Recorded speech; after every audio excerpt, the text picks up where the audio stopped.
Hi, it's me again with CorelDraw Tips and Tricks. Not only am I going to show you how to make this shape, I'm going to show you how to make it look like it's been kind of folded in the middle, almost like they're leaves. We're going to take an even amount of circle, doesn't matter, I'm going to make it 12. I'm going to hit P. I'm going to take a rectangle or a square half that size and make it 6.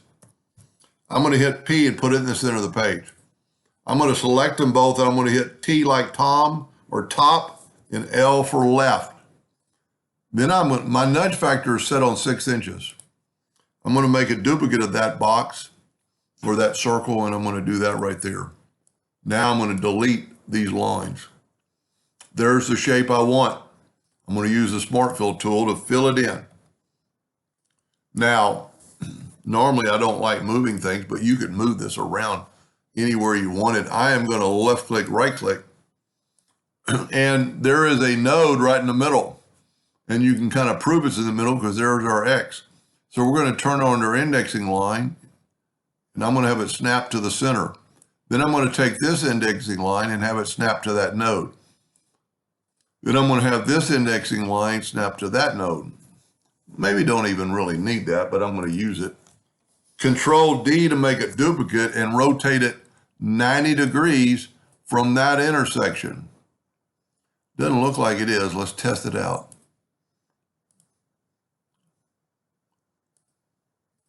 Nope. See, I was a little bit off. It has to be perfect. So we're going to rotate that 90 degrees. Now remember my nudge is 6 inches. So I'm going to nudge it down and there you go.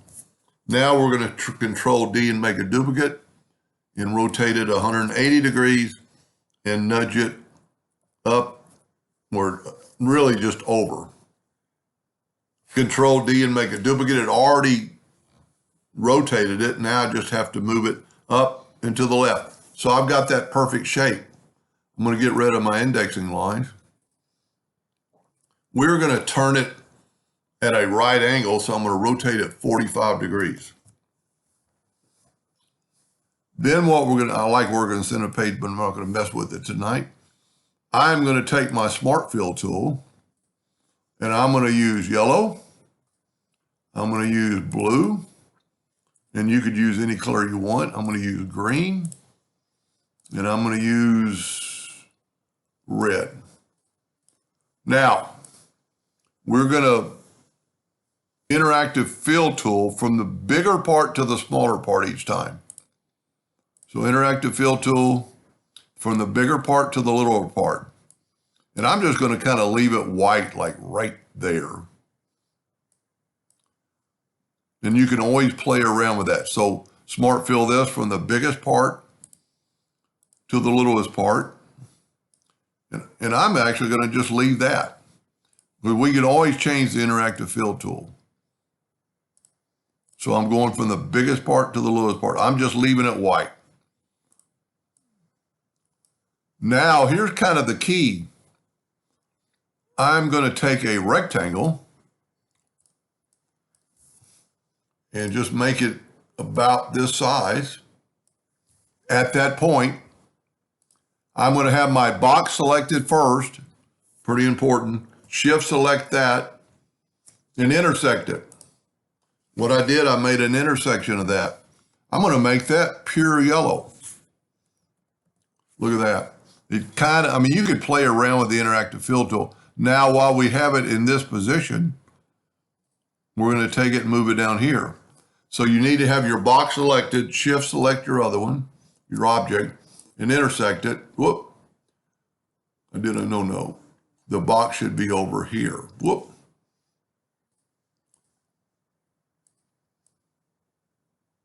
I went on the smaller part. So with the box selected, shift select the big part, and you've got that, and we're just going to turn it green.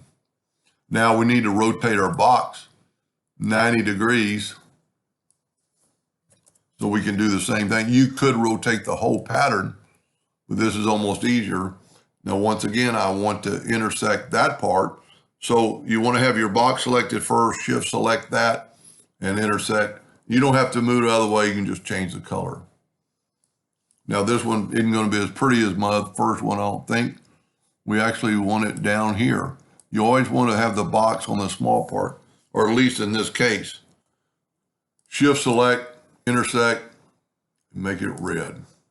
Now, I'm not real happy with it, but what I said before, you can always use matter of fact, I should have gone the other way. I should have had the white down here and the dark there. Yeah, that looks much better.